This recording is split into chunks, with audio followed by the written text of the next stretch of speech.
प्राप्तिकर विभागाने चेन्नईत एकाच वेळी 8 ठिकाणी छापेमारी केलेली आहे आणि एका मोठ्या मनी एक्सचेंज रॅकेटचा पर्दाफाश झालाय। या रॅकेटमधून काय समोर आलंय सांगतोय आमचा प्रतिनिधी प्रशांत कदम आता दिल्लीहून आपल्यासोबत आहे। प्रशांत, काय तपशील?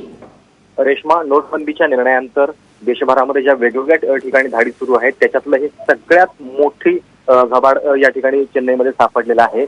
काल जेव्हा हा छापा टाकलेला होता तेव्हा सुरुवातीचा आकडा जो होता त्याच्यानुसार तब्बल 126 कोटींची रोकड आणि 100 किलोचं सोनं होतं, पण आता हा आकडा आणखीन वाढलेला आहे आणि 170 कोटींपर्यंत ही कॅश पोहोचलेली आहे। सोन्याचा देखील आकडा वाढतो आहे, पण याच्यातील सगळ्यात आणखीन धक्कादायक बाब ही आहे की या सगळ्या संपूर्ण रकमेतले 10 कोटी रुपये हे नव्या नोटांमधले आहेत, नव्या चलनामधले, ते देखील 2000च्या रुपयांमधले।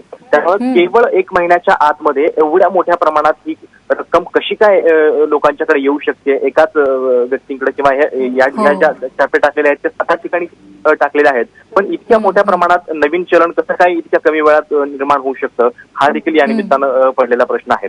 जेव्हापासून धाडी सुरू आहे त्याच्यानंतर बेंगलोरमध्ये याच्या आधी एवढ्या मोठ्या प्रमाणात कॅश सापडलेली होती, पण तो आकडा होता जवळपास 5 कोटींचा आणि आता हा आकडा आणखी डबल होताना दिसतो आहे। याच्या संदर्भातले छापे अजूनही देशभरामध्ये सुरू आहेत। या सगळ्या लोकांचे ट्रान्झॅक्शनच्या रिसीट ज्या आहेत, त्याच्यानंतर गोल्ड खरेदी करतानाच्या रिसीट या देखील अजून तपासल्या जात आहेत आणि कदाचित त्याच्यातून आणखी नवीन आकडे समोर येण्याची शक्यता आहे। निश्चित प्रशांत, धन्यवाद तू दिलेल्या सगळ्या सविस्तर माहितीबद्दल। तेव्हा या आयकर विभागाची मोठी सर्जिकल स्ट्राईक झालेली चेन्नईत बघायला मिळते।